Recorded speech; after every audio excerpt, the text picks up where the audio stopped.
Rewind, your week in review is sponsored by the Transportation Development Association of Wisconsin. Sharing one goal, enhancing the quality of life in Wisconsin through the development and maintenance of a strong transportation network. The Transportation Development Association of Wisconsin. It's how we get there. Because I don't want to go backwards. I want to keep going forward. Together, that's exactly where we're going to go. God bless you. I'm Steve Walders. And I'm J.R. Ross. This is Rewind, WisPolitics and Wisconsin Eyes. Look at this week in the Capitol. Let's give I Was There the week off, J.R. Okay. It's been a busy week, okay? Let's talk about the biggest news story of the week, obviously. Mm-hmm. Milwaukee County Judge Rebecca Dallet's win. Mm-hmm. Not just any win, 56-44. Yeah. That's stunning. I had heard rumblings of polling from the liberal side that had her up high single digits, 10-ish points. She had a polling memo out a few weeks ago that had her up 10 or 11 points. So there were signs there, but the feeling was, oh, this closing ad campaign, like this would make a difference. You know, the GOP hitting her on San Francisco values, quote unquote, that would make a difference. Right. That would help get the conservative base engaged. But when I kind of geeked out this week and looked at like various counties, what I saw was that turnout was up in a lot of places compared to 2015. That's the last time we had a contested Supreme Court race without a presidential primary on the ballot. Mm-hmm. So the WOW counties, Waukesha, Ozaukee, Washington, turnout was up. But Michael Skrinick did not hit the mark he needed to do well in those counties. So my question became, okay, if turnout is up in these places, does that mean it's Democrats who are turning out and Republicans who are, or marginals, are kind of staying home? That might be part of it. Because then you go look at Brown County. This is a county won by Dallet with 55%. This is an area of the state that has become like Scott Walker country. Donald Trump did well there in 2016. I think Hillary Clinton got 41% of the vote in Brown County in 2016. She wins at 55%. What's going on that these numbers are showing up? She won Marathon County, which is part of Wausau, which is kind of swung toward Republicans. Democrats really struggled in western Wisconsin in 2016, but she hit more than 60% in Eau Claire and La Crosse counties. It suggests that this is another example of the Democratic enthusiasm out there that's going on compared to a conservative base that may be somewhat, I don't say depressed, but not as motivated. And the question becomes why? Is it because they've been told for 8 years if Republicans have the keys to everything, they'll repeal Obamacare, and they haven't? Is it because they're looking at Washington, D.C. and going, that place is a mess still, the swamp is still there? Are they going Scott Walker? You've gone kind of squishy on us with this last budget, and we're not as motivated as we were before. I don't know what's going on.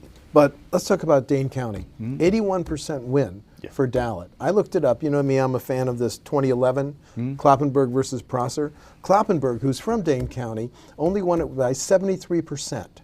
Now, that's just fascinating to me. And Dallet won Rock by 61%, and as you said, Eau Claire by 64%, La Crosse 67%. And Brown, as I said, 55%. So you and I didn't see these margins coming for Rebecca Dallet. No. I had the feeling from talking to people going into it that she would be favored because of the environment, just that enthusiasm we see for Democrats. The Me Too movement? You're the NRA woman, talked about that. Her opponent? All these things could give her an edge. But the other question was the GOP turnout game. We've been told for several cycles now about how great the Republican turnout operation is. Here's an example of a time when it didn't deliver, and the question is why. Now, I talked to Democrats last week. The party was doing things in a different way. So the coordinated campaign, they call it. That is, the Democratic Party plus its candidates have a coordinated campaign, they call it, and that's their get out the vote effort. They were doing calls. They were doing knocking on doors, but they weren't doing it explicitly for Dallet. They were doing it more for general turnout operation and handing people Dallet material in this process. They didn't have to report it to the state that way. The GOP, though, dropped $400,000. Well, I think 410. Yeah, 410. The last check, roughly, on mail, staff, direct other things. Contribution to the Skrinick campaign. And so here's a chance, an opportunity, an example of where maybe the ground games aren't that different. I think sometimes they're overrated when we talk about ground games. I get the impression talking to people that really what it is they capture the mood. Like if you're motivated to vote and you get that contact, that helps you. You catch the wind. This is the first time Republicans are in a headwind with their operation, and it didn't deliver. Okay, before we talk to before we look at some of the reactions, let's listen to clips from both the Skronik party and the Skronik I Lost party and the Dallet I Won party. Let's hear some tape from that. Friends, I ran with two things in mind. We need to restore independence to the judiciary, and we have to put Wisconsin values front and center. And that's what I've talked about. And that's what I've talked about throughout the entire campaign. Special interests definitely are having their impact, and it's on both sides of the aisle. That's why I pledged I will recuse myself if any of those special interests that supported me appear before me. Tonight we proved that when the people rise up and stand together, we can beat the special interests.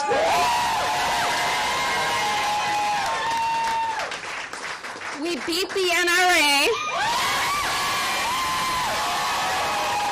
I love Wisconsin. From Baraboo to Bayfield County, Wisconsin is my home. And Karen and I entered this race because it provided the best opportunity to merge my love for the state of Wisconsin, my heart for service, and my passion for the law.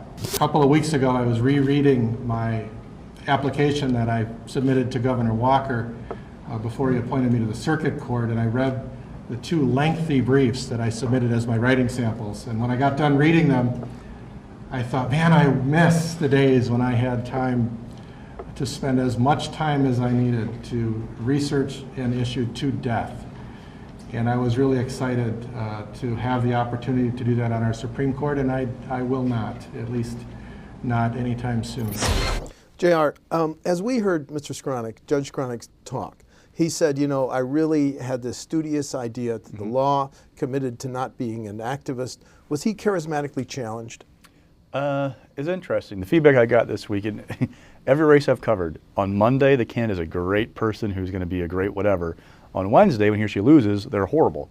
And the knocks that I heard about Skronik were, you know, he wasn't a dynamic candidate, from the wrong part of the state, he's from Sauk County, not from a population center. Of course, the pushback is, where's Michael Gaiman from again? Oh, way up north. So way up north. There's that. Up north.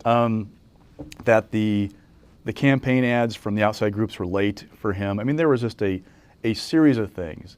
But if you add it up, does that equal 12 points? I don't know. It might just be the environment that we saw where the Democrats are just more motivated than Republicans. And there wasn't a D or an R on the ballot, but it was clear about who the liberal was, who the conservative was, and all that kind of good stuff. Okay, now let's look at 3 bits of reaction. First of all, this tweet from the governor, which has gone viral, national, Politico, CNN.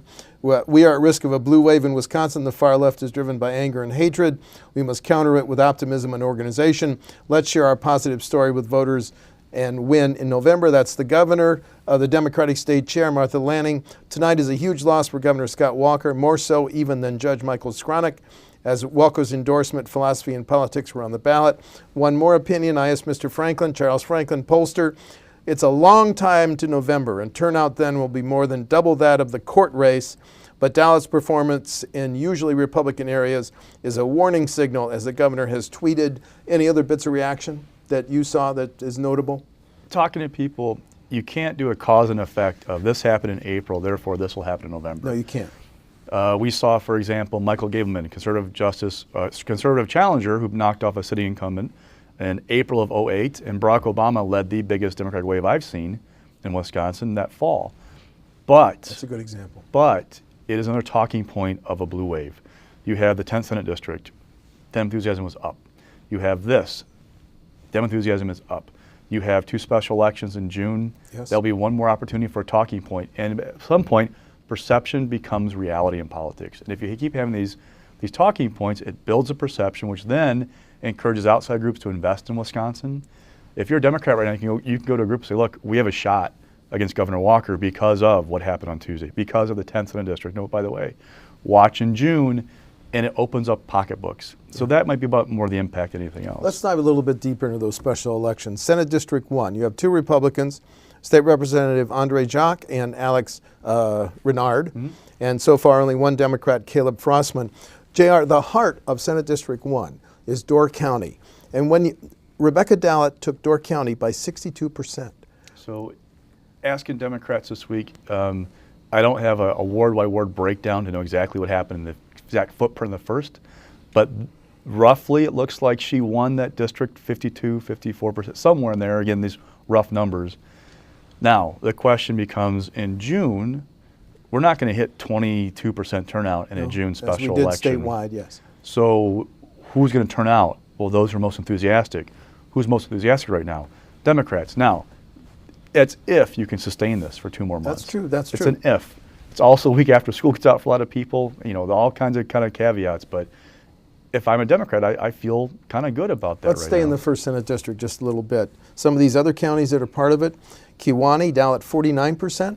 She won Manitowoc by about, maybe only 130 votes, but she still won Manitowoc County. Finally, Calumet County, she got 49%, Mr. Judge Skronik got 51. When you look at Assembly District 42, the heart of that, as you know, is Columbia County. Look at that. Columbia County, Dallet 56%. Now, other counties in the 42nd, Dodge, Skronik 57%, Green Lake, Skronik 59%, and Marquette County, Skronik 56%. But before there was RIP, there was Doc Hines. That's been Republican. 42nd has been a Republican for a long time. But Doc lost it in the, did Doc retire?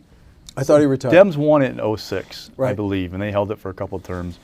The district has changed quite a bit since then, but from what I've talked to Democrats, they think, again, their guess, about kind of a 50-50 race in that.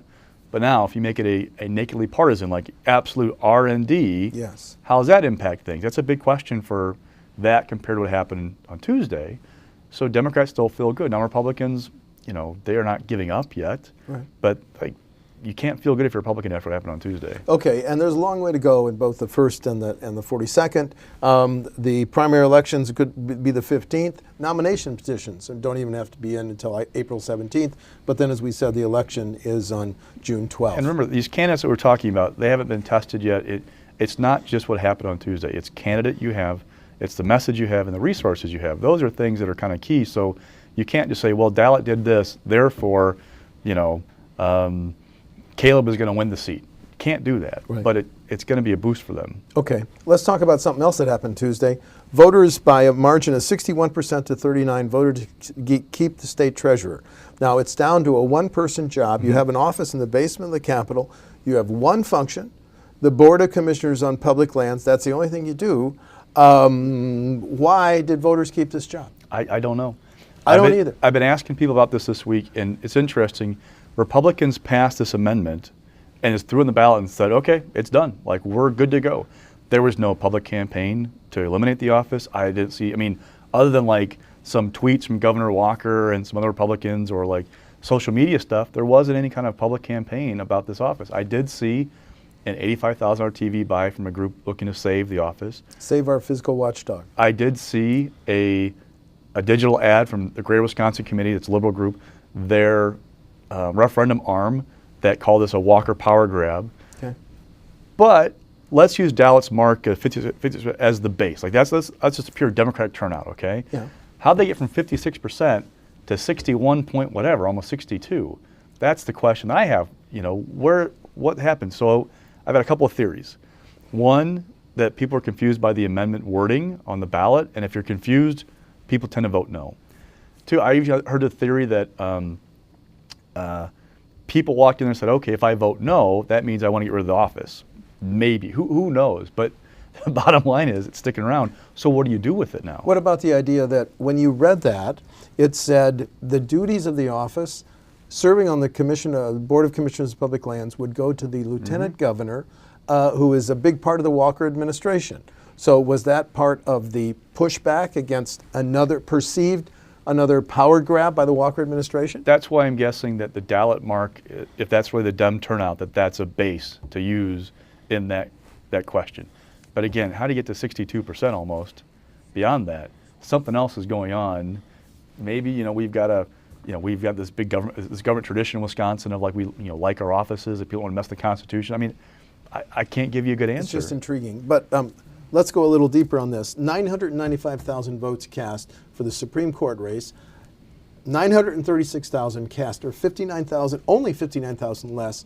So most of the voters stayed with Supreme Court and State Treasury. And I think I've picked up some rumblings that educators were opposed to the amendment because they didn't want to see Lieutenant Governor on the Board of Commissioners of Public Lands, because that money goes to benefit public libraries, schools. So they were, again, just theories, because I don't think he was going to spend any money, go out and do like a post-mortem on that office if that would have happened. Right, not one office that the job pays $70,000, you get benefits, you get an office in the basement, but you only have one job. And now there's only one candidate. Democrat Sarah Godlewski, who we interviewed as part of the Save the Job, has now registered to run. And I would guess that the efforts, because there has been talk that if this was successful, they next go after the Secretary of State's office. Well, after this, do you bother trying to do that?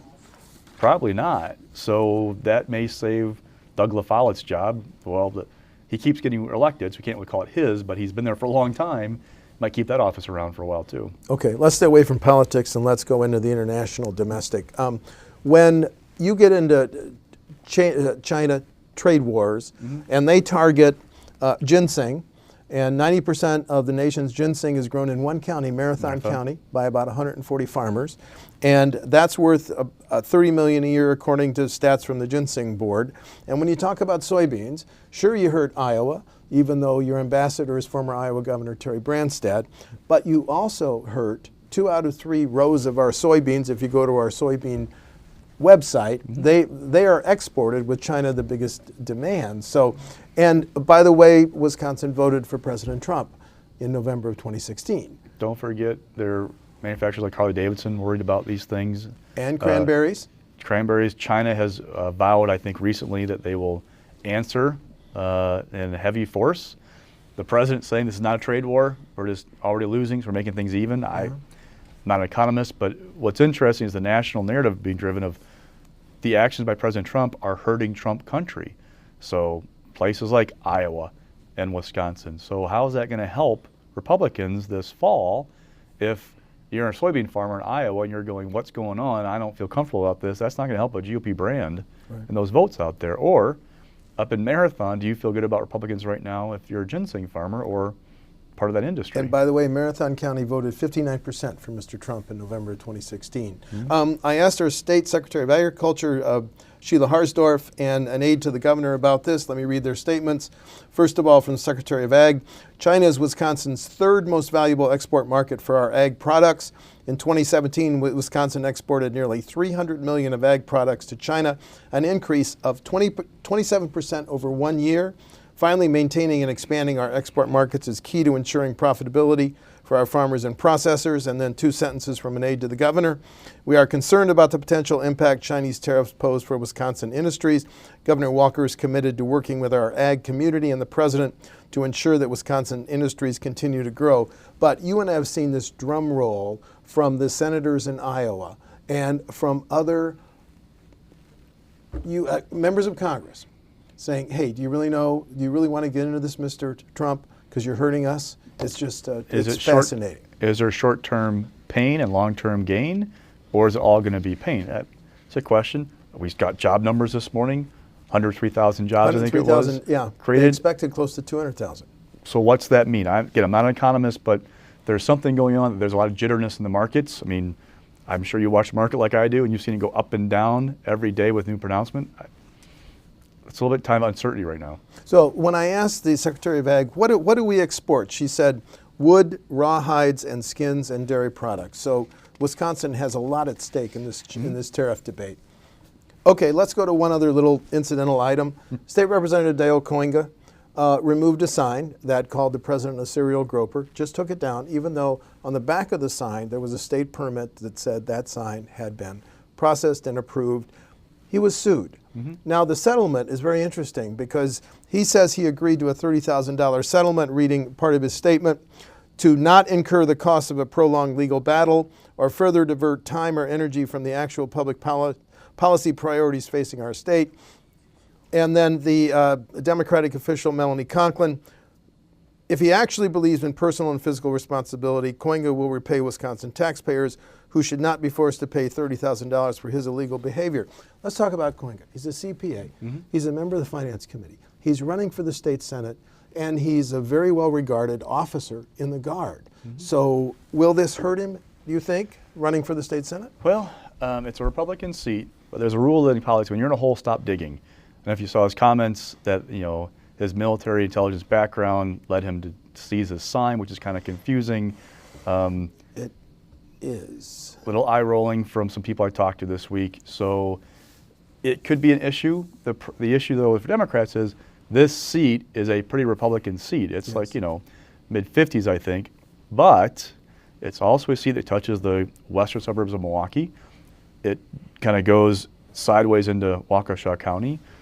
Suburban communities are where Republicans are doing poorly right now. So what's that mean for November? I don't know right now. I hate to make a prediction, but you can make an issue out of this issue in that race. Can you foresee a scenario under which he repays the state $30,000? I don't make any predictions like that right now. That's wise. That's a high bill when you're making 48, 49, 50. They're up to 50,900, I think, is their salary. So is their base salary. Big chunk of change for your salary. Okay, fascinating week. Let's go to your stock picks. So Democrats, again, like we talked before, you can't make a direct correlation of this happened in April, therefore November this is going to happen. But if you're the Democrats, it's the next talking point to keep building up the idea of a blue wave. And oh, by the way, they're not the only ones talking about it. Governor Walker is.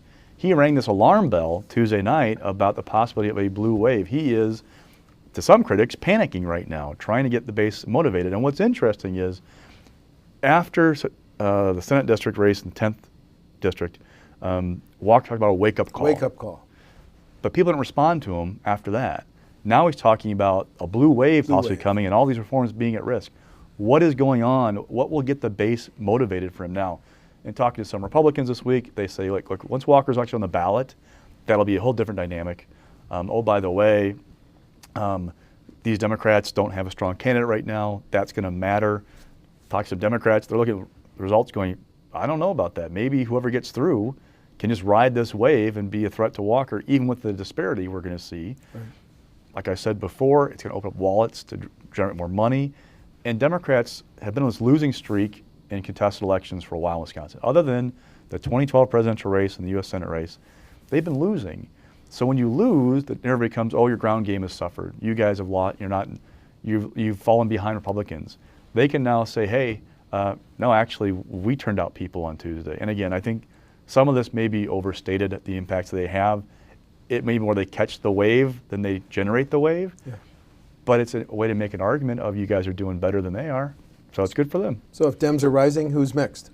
Well, Chris Abele. Milwaukee County Executive. He spent an awful lot of money to try to take out some members of the Board of Supervisors. Had some wins, but one of his top targets was the county board chair. Did not do well with that. So now the question becomes... Mr. Lipscomb was reelected. Yes. So what happens now? Do they work together? Can Chris Abele find a way to be at peace with these guys? I don't get the impression this is going to sit well in some county board offices going forward. And oh, by the way, Chris Abele, who seems to have more money than any politician I've seen since Herb Kohl in Wisconsin, was it worth the money to drop that to get to this result? Why not, some people told me this week, just try to work with these guys, find some way to get to a compromise. Different tact. I mean, it didn't work so well. Okay. And falling? So Representative Prajnicki, Republican rep. He is a top target for Democrats in November. It is not good when you're a top target in November to lose your mayoral reelection in April and lose it by almost 2-1. Now, I cannot find a good media outlet covering the Mondovi mayor race. But if you go back and look at 2016, even when Treg won the assembly race, he only won the city of Mondovi by like 10 votes. So there's something going on there. I'm just not quite sure what it is, but it's not a helpful narrative ahead of a reelection bid. Democrats have two candidates up there they like already. The question again is resources, turnout, who's going to be motivated come November. This is a top target and not a great thing to have happening to you ahead of your reelection bid. Okay, before we end, your newsletter reported today that a Nicholson poll has him up 17 over Senator Bookmere. Yes. But it's important that we say that is a Kevin Nicholson poll. Yeah, so I got a polling memo. I didn't get the entire poll to see how the questions were asked. Sometimes polling outfits will ask, did you know this before they get those numbers? So I don't know any of that stuff. Okay. That said, this poll shows movement from a December poll the same group did. You also are seeing this week the first ad from the super PAC backing Vukmir, right? Talking about how she's tied to Scott Walker, or trying to tie her to Scott Walker, how she stood with him during these, union protests, calls them union thugs, came in the Capitol. Clearly at the base, consistent conservative, a veiled knock at Kevin Nicholson for his past as a Democrat. My guess from talking to some people is that the Vukmir people know they have to get something up on the air because Nicholson has been basically unchecked by anybody for the last, going back to December. He's got John Bolton super PAC doing stuff for him. He's got, a PAC out of Iowa running radio for him. He's got the airways himself. They need to answer back and try to stop this. And oh, by the way, we now have a big state convention in May where there will be a vote on an endorsement. Oh, and there's also Eric Hovde out there in the ether. Well, I was going to ask you, we're almost out of time, but the results of Tuesday's election, do you expect that to nudge Mr. Hovde one way or the other? The feedback I've gotten, I've called him several times and I get calls back once in a while. The feedback I've gotten, both in talking to him, is he's trying to make a calculation of, is there a path to win? And talking to other people, their perception is he'll get in if there's a way to win in November. If there's not, he's not going to spend $5–10 million, pick your number, out of his own pocket just to lose. So does Tuesday help him think it's an opportunity? Probably not, but does he have a path somewhere else to beat Tammy Baldwin if and win the GP nomination? That remains to be seen. I understand. Okay. I'm not going to say this week that the Brewers are in first place. I'm Steve Walders. And I'm J.R. Ross. That's Rewind for April 6th.